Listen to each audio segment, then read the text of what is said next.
জ্ঞানেন সদৃশ্য পবিত্রমিহ বিদ্যতি তৎস্বামিয়োগ সংসিদ্ধ কালীনাথমণি বিন্দতি। শ্রী ভগবান বললেন যে জ্ঞানের মতন পবিত্র ইহ জগতে আর কিছু নাই। জ্ঞানই পবিত্র। সে জ্ঞানটা কি হতে পারে? যারা কীর্তন করে তাদেরও কীর্তনের পরে একটা জ্ঞান থাকা দরকার। তো এইটা হলো জ্ঞান, এই জ্ঞানই পবিত্র। তাহলে আমরা বই পুস্তক পড়ি, এটা জ্ঞান, এটা আমাদের এই জ্ঞানটা অর্জন করা দরকার, তাহলে আমরা পবিত্র হব, তাই তো? তো সেই পবিত্র জ্ঞানের পরে এই শ্লোকের পরে একটা ছোট্ট উদাহরণ স্বরূপ একটা কথা বলি। ভগবান শ্রীকৃষ্ণ এই দাপর যুগে বৃন্দাবনে লীলা করলেন। ঠিক 11 মাস, 11 বছর 8 মাস, 11 বছর 8 মাস, তার একটা দিনও বেশি এখানে থাকেনি। তো এই 11 বছর 8 মাস যে বৃন্দাবনে থাকলেন, ভগবান শ্রীকৃষ্ণ কোথায় জন্মগ্রহণ করলেন? মথুরার কারাগারে, তাই না? অনেকেরই ঘুম আসছে, ঘুম আসলে তো হবে না। মথুরার কারাগারে জন্মগ্রহণ করলেন। তো সেই মথুরার কারাগারে জন্মগ্রহণ করলেন কার গর্ভে? দেবকীর গর্ভে। তো যখন জন্ম হলো, ভগবান বললেন যে আমাকে এখনই গোকুলে রেখে আসতে হবে, গোকুলে রেখে আসতে হবে।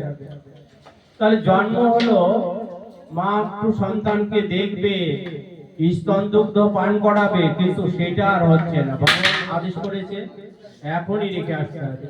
কি করলেন? বসুদেব রেখে আসলেন। তাহলে মা দেবকী কতদিন ছেলেকে হারা হয়ে থাকলেন? 11 বছর 8 মাস, তাই তো? আমাদের হিসাব বলছে তাই। এই 11 বছর 8 মাস আর সন্তানকে দেখতেও পেল না।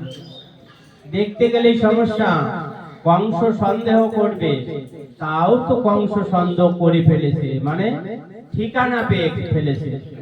কারণ যখন যোগমায়াকে, অর্থাৎ যশোদার কোলে যে টুকটুকে মেয়েটা আসছিল, ও তো আর কেউ না, যোগমায়া। তো যোগমায়াকে যখন আষাঢ় দিয়ে মারতে গেল, তখন কি বললো?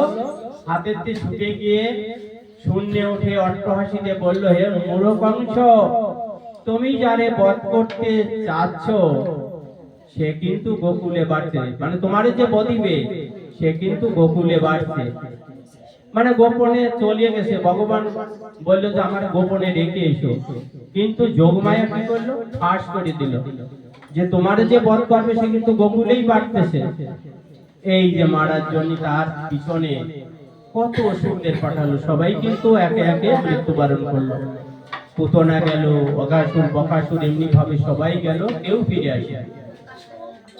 তাহলে কি হলো? 11 বছর 8 মাস পরে মথুরায় ফিরে আসলেন। মার সঙ্গে সাক্ষাৎ হলো, মা বাবার মুক্ত করলেন।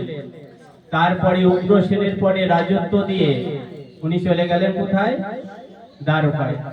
দ্বারকায় গিয়ে পণ্ডিতদের দেখলেন পাণ্ডিত্য, মানে আমরা যদি কিছু বেশি জানি আমরা পাণ্ডিত্য ফলাই না, তাহলে পাণ্ডিত্য ফলানো শুরু হয়ে গেল। কি যে এমন এমন প্রশ্নবিদ্ধ হতে লাগলো, ভগবান দেখেন যে আমি কিছুই জানি না। সঠিক কথা নাকি এটা? ভগবান কিছুই জানে না, এটা সঠিক কথা। অথচ কি করলেন? আবার দেবকীকে বলছে, পিতা বসুদেবকে বলছে, হে পিতা, হে মাতা, আমরা জ্ঞান শিক্ষার জন্য আরেকবার সান্দীপনী মুনির কাছে যেতে চাই। কারণ আমরা দেখেছি ওই পাণ্ডিত্য আমরা জানি না, ওই জ্ঞান আমাদের নেই, আমাদের জানার জন্য যাওয়া দরকার। মা আবার হতাশ হয়ে গেল যে 11 বছর 8 মাস পরে পেলাম ফিরে, আবার বলে চলে যাবে, তাহলে আবার কতদিন থাকবে? এইটা খুব চিন্তা করতে লাগলো। তারপরেও ভগবান যা বলেছে তা তো ফলবেই। মাকে একেবারে মার অনুমতি নিয়ে, পিতার অনুমতি নিয়ে আবার চলে গেল সান্দীপনীর কাছে। সেখানে গিয়ে 64 দিনে 64 বিদ্যা কলা শিখলেন, যা আমরা কিন্তু এক কলা বিদ্যাও সারা জন্মেও শিখতে পারবো না। 64 দিনে শিখা হয়ে গেল। কেন শিখা হয়ে গেল? আর ভগবান সব জানে তো। ভগবান যে শিখতে গেল, ভগবান জানে না সব? অনন্ত কোটি বিশ্ব ব্রহ্মাণ্ডের মালিক যিনি, তার কাছে অজানা বলে কোনো কিছু তো থাকার কথা নেই। তার কাছে সব কিছুই জানে। তাহলে সেই ভগবান চলে গেছে শান্তিভূমি মনির কাছে জ্ঞান শিক্ষার জন্য। তো সেই জ্ঞান কয়দিনে শিখতে হবে তা আমরা বুঝতে পারছি এখন, যে ভগবানের তো জানাই ছিল, গেল কেন? ভগবান কিন্তু বলেছেন যে হে মোর জীব, দেখো আমি সব জানি। বলছে কি যে হে মোর জীব, আমি কিন্তু সব জানি, তবু আমি কিন্তু শান্তিভূমি মনির কাছে গেছি জানতে। তোমরা কিন্তু কিচ্ছু জানো না। তাই আমি বলছি, তোমরা জ্ঞান সঞ্চয়ের জন্য গুরু গ্রহণ করো, গুরুর কাছে জ্ঞানটা সংগ্রহ করো, তাহলেই তোমরা আমার কাছে ফিরে আসতে পারবে। তাহলে আজকে আমাদের গীতার নির্দেশনাটা কোথায় গিয়ে পৌঁছালো? গীতাটা কেন আমাদের ভালো করে জানা দরকার? গীতা আমাদের পরম জ্ঞান। গীতার গানে তো আমরা জেনেছি সবকিছু, যে গীতা হলো সর্বগ্রন্থের সার। সর্বগ্রন্থের সার, যত গ্রন্থাদি আছে সেই গ্রন্থের সার হলো গীতা। এই গীতা পড়লে আমরা বিভিন্ন গ্রন্থের আস্বাদন পেয়ে যাব, কিন্তু গীতাটা আমাদের ভালো করে জানা দরকার। আমরা যতটুকু জেনেছি, আমরা তো একেবারে অল্প জেনেছি। 700 শ্লোকের মধ্যে 100 পুরোতে পারিনি এখন, তাই তো?